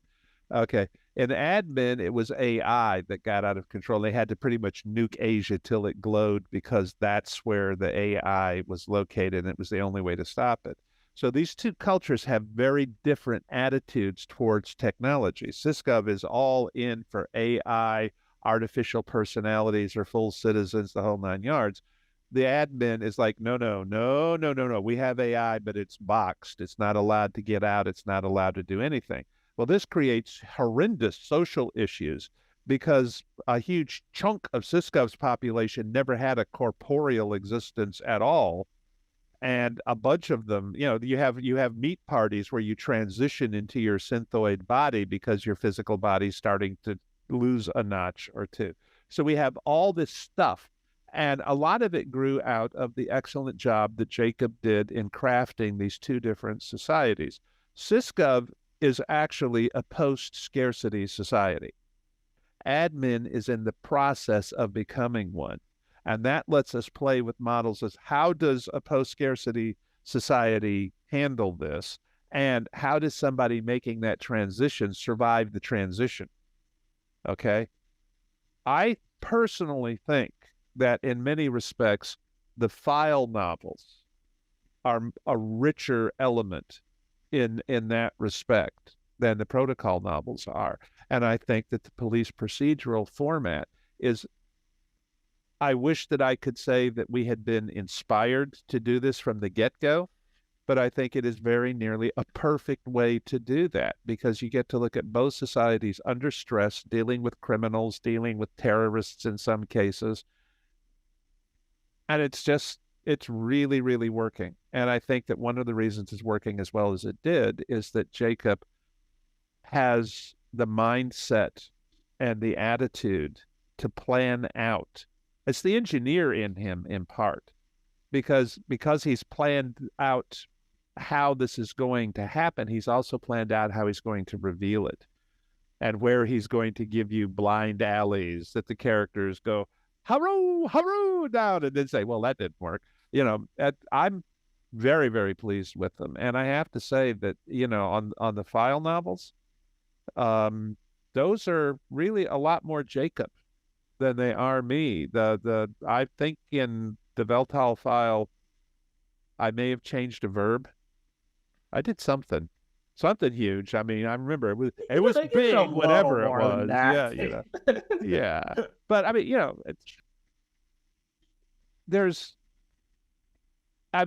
okay. Like I say, I sold the first novel in '89. I'll be 71 in October. Okay, like Liam Neeson, I have a set of skills that I've developed over that time, but they go away when I go away. Okay, I mean, kind of thing. And when I see someone who has the potential and the talent that I think Jacob has, if I can share some of that with him and show him how to kill the goldfish better, for example, then I think I have a responsibility to do that. Okay.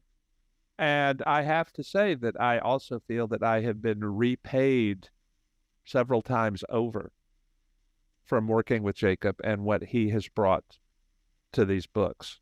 Okay. I mean, totally. I am, in fact, about to have already invited him into another universe. Oh, hell, I'll just go ahead and say Jacob has been invited into the HONORVERSE. Wow. And he will be doing a series of novels covering a part of the HONORVERSE that I have wanted to cover for forever. They will be collaborative, but and it won't be just me. It will be Jacob and Tom Pope will all three be involved in it. And I really, really expect them to go well. And the reason I expect them to go well is that he's got a track record. Okay. I mean, sorry, Jacob, I don't mean to embarrass you. But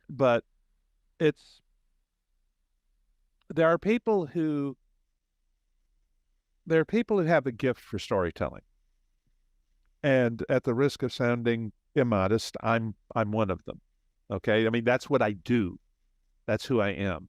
Okay. There are other people who don't and who never will, some of whom desperately want to, but they just are never going to have whatever it is that makes you a compulsive storyteller so that you hang with it and figure out how to do it. And there are other people, and I deeply admire them, who are a natural storyteller, but who also have a sense of process that helps them reach the goal they set out to reach rather than the one that they happen to reach, if you understand what I'm saying. It's a weakness when you say these characters are going to do what I told them to do, okay, whether it works or not. I build worlds.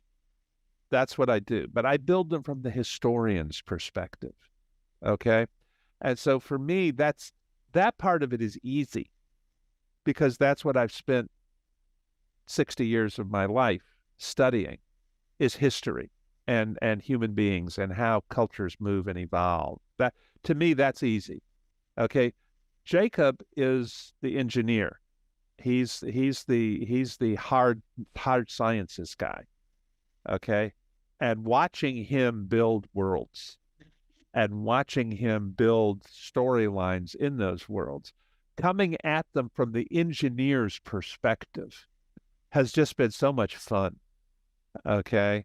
To a certain degree, we kind of approach world building from opposite angles because, I'll start with the technology, generally speaking, and it's like, okay, well, what kind of society would form with this kind of technology present? Whereas you're like, okay, this is the society that I want to have. What kind of... How do I build out the technology to get there? Right. Yeah. We both end up there, but we approach... But see, the other thing that happens is Jacob, then his technology has to modify as his society grows and changes. Okay. And so does mine. But I have to, as the technology changes, it drives my story into directions that I might not have intended to go. So there's however you got to the balance point where you have tech and society into your model. Okay, as the writer, you have to recognize that both the technology and the societies are going to grow and change over a period of time. And that, I think, is also a problem with some bad fiction, is that they just freeze everything and nothing changes except the characters have adventures. Okay, that was part of the problem with the original Star Trek, because that was how it was conceived, as an episodic, wagon train in space kind of thing. It didn't have what today we would call a story arc. Okay, B5, Babylon 5 was huge in that regard, in establishing we have a plan for where we're going to go and where we're going to end up. And I think that you have to have the plan. Okay, like for example, in the Honor Harrington universe, Honor Harrington was supposed to die halfway through the series. Okay, and Eric Flint kind of screwed me over on that. We did some collaborative novels, and it changed the flow in which events were happening, and I wouldn't have time for her to die and the next crew to grow up to be old enough. And trust me, I'm not unhappy about that, because I like Honor Harrington a lot, and the fact that she got to survive was like frosting on the cake for me. I think your readers are happy that change happened probably, too. I was gonna say that would have changed quite a bit. I guarantee you there would not have been a dry eye in the house after I killed her. Well, okay. I will say this too, and this is important to me. I write military science fiction. Okay. And if you read my military science fiction, you know that nobody gets a free pass. Okay. Characters die in my books. And the reason that characters die is because the books are about wars. People die in wars. And it's also because I won't write military fiction in which good guys don't die, because that's porn. That's like, okay, we can have the vicarious joy of smiting the villains, and none of the really important to us characters will die. And that is how people who grow up on that kind of fiction, how they lightly embrace military adventures for their countries in real life. Okay? My job here is not to make the realities of combat anything but ugly. Okay, now do I deeply admire and respect human beings who are willing to face that ugliness, who feel a responsibility to stand between the things that they believe in and the forces that want to destroy them? Do I believe that human conflict is probably pretty much inevitable? And that there can be two sides that both have legitimate cause to hate the other one, so that there's going to... Of course I do. Okay. And I celebrate the people who are willing to make those sacrifices and who are able to do so. But that doesn't mean that what they're doing isn't an ugly, horrible thing. And they are aware of it in my books. And one of the reasons they're aware of it is because all the people that they care about that they lose. I had a friend who was Special Forces, Major Maxwell MacGregor McMahon. Actually, it was Colonel Mac. And Colonel Mac told me one time, he said, the second worst moment in a combat commander's life comes when all the intelligence was good, when the plan was good, when everyone rehearsed and got everything down. You carried out the operation. Everyone performed almost perfectly. Almost all of the objectives were obtained. And you have a 19-year-old bleeding out in your arms, and no matter what you do, you cannot put the life back into him. And I said, that is the second worst moment in a combat commander's life. And he said, oh, yeah. And I said, what's the worst? He said, the worst is when you realize this is what you do best in all the world. And there's a lot of that I've tried to capture in Honor Harrington, because she knows she's good at it. She knows she does it better than most. And she knows that if she doesn't do it, someone else will have to do it, and more people will die than have to. But she carries every one of the people who have died under her orders with her all the time. She has to learn to deal with it. She has to learn to live with it. She has to learn how to be happy despite it. But it's a price that she pays. And I think that it's important, if you're going to write military fiction, science fiction or any other kind, that price has to be paid. And if it's not paid, like I say, you're producing pornography and you are cheating the reader. And that's just the way that it is. And I'm sorry, I just climbed up on my soapbox. Oh, you are fine. In fact, this is a good place to jump off for our last question here, and I foreshadowed it at the beginning. If you could pick a major pop culture franchise, and so you guys are big book people, so we're not going to have books, okay? So we're cutting that off. That option is gone. They don't exist. And you could choose something from TV, games, movies. What franchise do you think you would like to save? And I'll go first. Give you some time to process for the gerbils.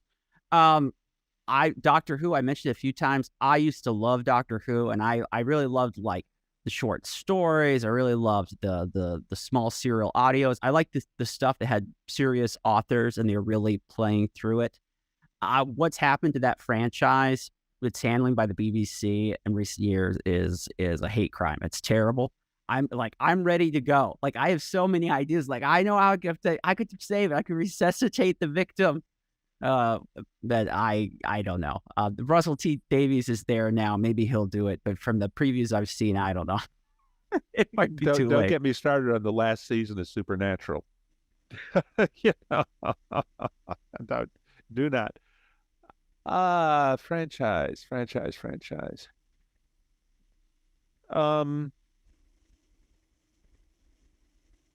This may sound a little odd, but I would be torn between Aliens and Terminator as a franchise that I would, and both of those I realize would be really, really hard to bring back. But there's a lot in both of those storylines that appeal to me. And okay, people ask me, they say, why do you write so many characters about strong women? And is it because and I said, I started doing this in like 1989. Okay. So acquit me of writing to the market. But I do, I like strong people. I like women. I like strong women. So I write about strong women. Okay. Although actually people have asked me how I write strong female characters, and I tell them I don't. I write strong human beings who happen to be female. And I think that's really, the point of what I do with my female characters. But both Ripley and Sarah, and there's those characters are iconic in science fiction in terms of kick butt female characters, and especially Sarah, where she starts as the 19-year-old high school student kind of thing, and where she winds up. Okay, I would love to do something with that. There are a couple other franchises that I think hiccuped and stumbled that I'd like to do over, if you follow me. Mm-hmm. But if you really did have a time machine, you were like, Last Jedi never happened. We just snuffed it in the cradle. Yeah, yeah. Now, actually, like I say, Star Wars would not have been a comfort zone for me because of the tech. Now, I could have done it, but I would have taken it in if I'd had the freedom. I would have taken it in a very different way in terms of the tech involved. But yeah, I think that's probably where I'd go. Aliens and Terminator are a pretty good option because Disney's not doing anything. I mean, they're owned by Fox. Fox is owned by Disney now. Yeah, they just they're no just idea sitting what to there. do with them. Yeah. Well, the third in the Aliens franchise was an abomination. The fourth actually was a lot better than I expected it to be.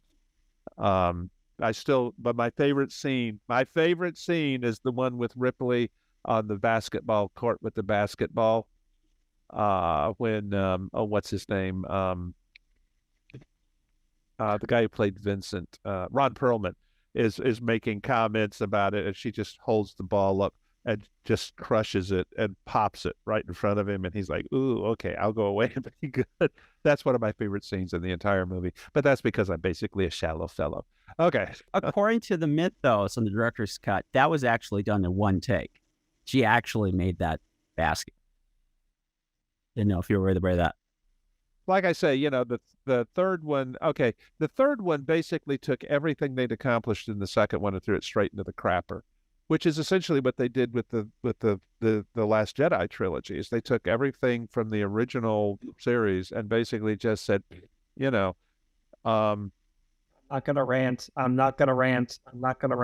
Oh, I'm sorry, Jacob. I'm sorry. I didn't go there. It's okay. Okay, what about you, Jacob? If you could pick any franchise to save, you have an extraordinary literary agent, and they're able to lay one of these gigs. What would you want it to be? What do you think you could help? I mean, all right. So I'm a bit of a gamer. Oh, really? Yeah. And so there are actually quite a few properties that I would love to dip my toe into. There are certainly a lot out there that have just been not managed well, run into the ground, and it's like you had such a beautiful thing. Why did you do this? But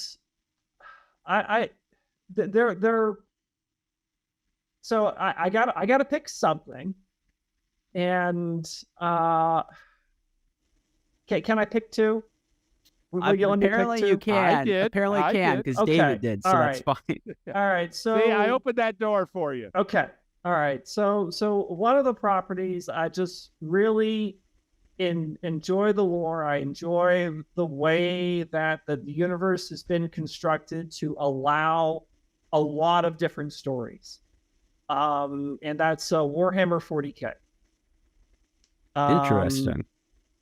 Because it's so vast that if you have like an entire planet get wiped out, it really doesn't matter.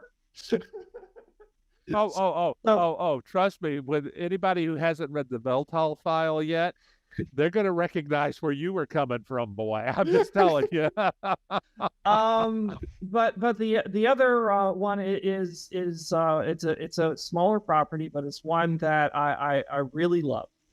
And that's it's the Xenoblade / Xenosaga series of video games. By Monolith Soft, and their Yes. newest games have done pretty well. Yes, and Heather and I, we have actually for a while there, whenever a new Monolith software game came out, it was time for us to buy a new video game console. So we bought a Wii to play Xenoblade. We bought a Wii U for Xenoblade X. We when the Xenoblade, I think we did buy the Switch when for Xenoblade 2, and when Xenoblade 3 came out, we didn't have to buy a new console, so that was great for us. I was like, hey, they're coming out with a new game. We don't have to buy a new console. This is great. It's just the software upgrade this time. I'm interested, Jacob, because your choices are franchises that people at the moment feel are handling things pretty well. So I'd love to hear your feelings, or like how you feel like you can improve them. Oh, I didn't. Oh, I'm sorry. I missed that part. Okay. I thought it was like franchises I would like to participate in. Sorry, I guess I misunderstood the question. So, I think, well, I think working in anything 40K would be just awesome.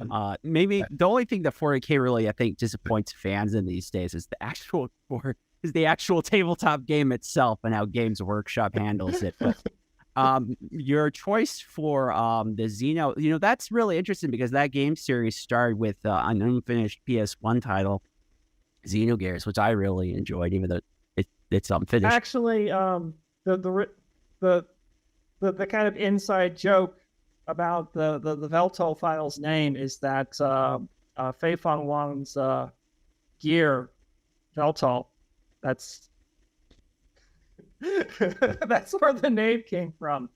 And there are a few other little Xenogears Easter eggs. Homages, would you say? In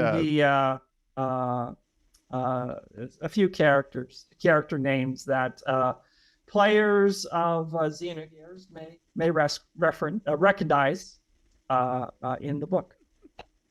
Oh, that's cool. No, that piques my interest. That's one of those things I wish, Square Enix is doing all these remakes. I was just like, there's a perfectly good unfinished game right there.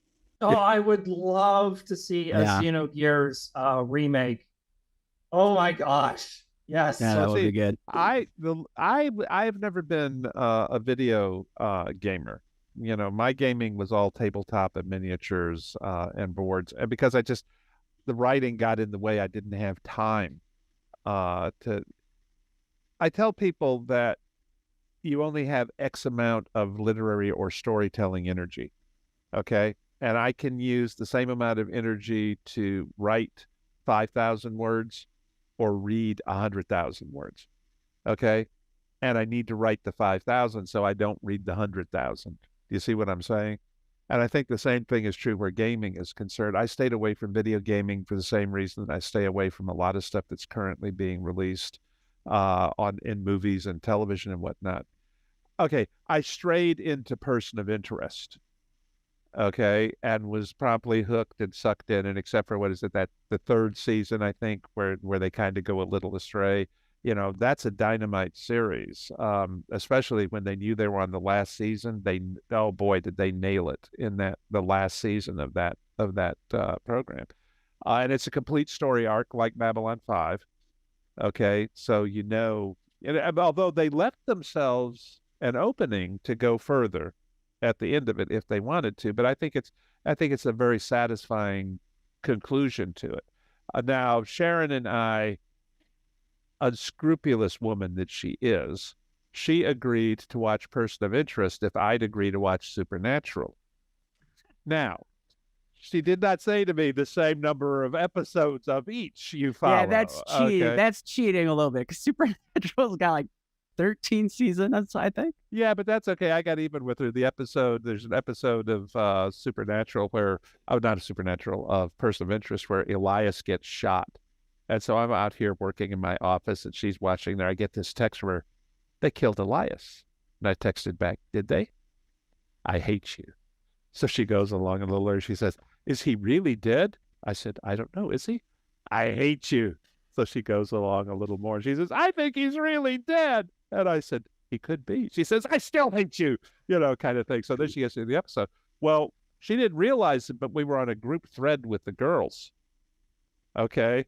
So the girls come home from school and they go up to her room and they say, Mom? And she said, yes. Oh, no. Are you going to divorce Dad? And she says, no. What you hate him? No. But I did get my moment there. Yeah, it's a little context was necessary. Yes. But I have to say, like I've said, I think that the last season of Supernatural, okay, for me, they just threw the character for Chuck that they'd spent 9 seasons building right under the bus. Yes. Okay, I mean, this was a guy who'd been prepared to die rather than hurt his sister again. The scene where he's singing in the bar and it's his goodbye because he's prepared to die. Okay, they took him from this guy who was like, yes, he's just the scribe, to the guy who hangs out at conventions to pick up women, all the way through, and you find out finally who he is, and his whole thing is, people have to learn to stand on their own 2 feet. That's why I stepped away and everything. And then this whole last season, he's this petulant guy who is like, if you don't do it exactly my way, I'm going to kill you. And Sharon and I, when we found out what they were going to do in that season, we sat in a restaurant at a con and figured out exactly how the final episode should have ended, and everybody would have forgiven them for it. But they didn't do it that way because they didn't ask me. So maybe if there was a franchise that I would like to get my hands on to fix, that would have been the one, but I would need the time machine. Yes, I'm with you on that, actually. I think, because I was someone, I agree. I think when Supernatural was on its top was the season where we learned that Chuck has got it. Almost ends up like it's almost like a Christian message in some ways, because it's a very positive about courage. Well, okay, but it's kind of like, okay, the original story arc through Sam Goes to Hell, okay? I mean, that was really the original concept for the entire series. So when they didn't die, when Honor didn't die, okay, you had to keep going. And when Honor didn't die, I had a couple of books where I'm trying to figure out how to get my feet back under me to get the story back online. And I think they're good books, but they don't nail it the way that some of the earlier ones did. Okay, it's just because I'm having to adjust for things that I didn't expect to adjust for. I think they hit that. I think Krepke hit that in that point after that story arc. Overall, I think they did a remarkable job. They had stronger seasons, they had weaker seasons, they had stronger episodes, they had weaker episodes. But all in all, I think that series succeeded very well, and that's why I'm so pissed off with them over what they did to the last season. I have a video workshop on character building that I'm going to be putting up online sometime soon. And one of the examples I use of how to do it wrong is the last season of Supernatural.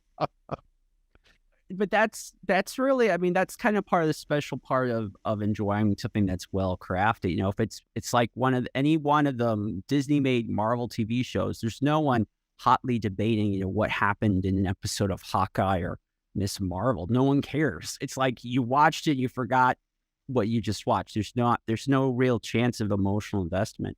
So the fact that you can look at something like Supernatural, or you can look at an old JRPG for you, Jacob, and you have such deep feelings, and you really ponder and imagine and wonder where that could go. I mean, that's just like one of those very special things about nerd culture, being a geek, that it just makes it being so fantastic. I utterly love that sense of wonderment. It's hard to replicate. What Jacob and I do, readers have to recognize that what we do is also a business. It's a trade, okay? And we have to be able to pay the rent at the end of the day. And so we have to make business decisions. We have to think about it from that perspective. But the point at which churning out the short-term revenue stream is more important than safeguarding the property you're working with is where you, as the creator of that property, betray the property, yourself, and your audience. And I think that's exactly what you're talking about that's happened with Disney on a lot of what they're doing right now.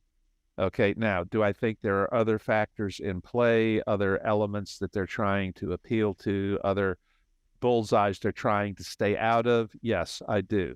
But I also think that a big chunk of it is that they have forgotten / turned their backs on a lot of the core values that created the properties and made them successful in the first place, have become less important because of other factors. And when you do that, you poison the well of the entire literary or electronic universe.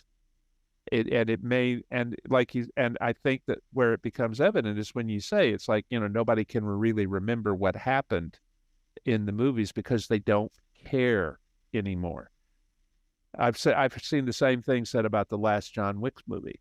Okay, it's a well-made movie. There's a lot of excitement, but nobody grows, nobody changes, and I'm really kind of bored.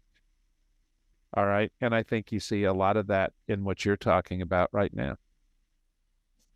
And I think that is a betrayal of the characters because they change. People change. They grow, they change, they learn new things. And your characters have to do that too. And you have to let them be who they are rather than making them be who you think they ought to be. Sounds pretty zen, doesn't it?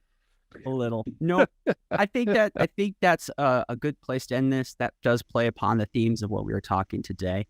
I appreciate both of you taking the time to come on here. I read, David, your books, since I was a teenager, so it was kind of neat getting to talk to you. Oh yeah, make me feel old. Make me feel old. Okay. Sorry. Jacob, I'm really excited for the projects, working in the HONORVERSE, all the stuff you already done. That's so exciting. So congrats to both of you. Thank you for coming on the show. Thank you for having us. Where can people find your work? Do you guys do much social media? Where would you tell our audience if they liked what they hear and they want to be interested in learning more, where can they go? Jacob does more social media than I do. I did more once upon a time, but there's been a lot of stuff going on in my life and I'm not there as much as I used to be. So for me, it's going to be primarily my actual books right this minute.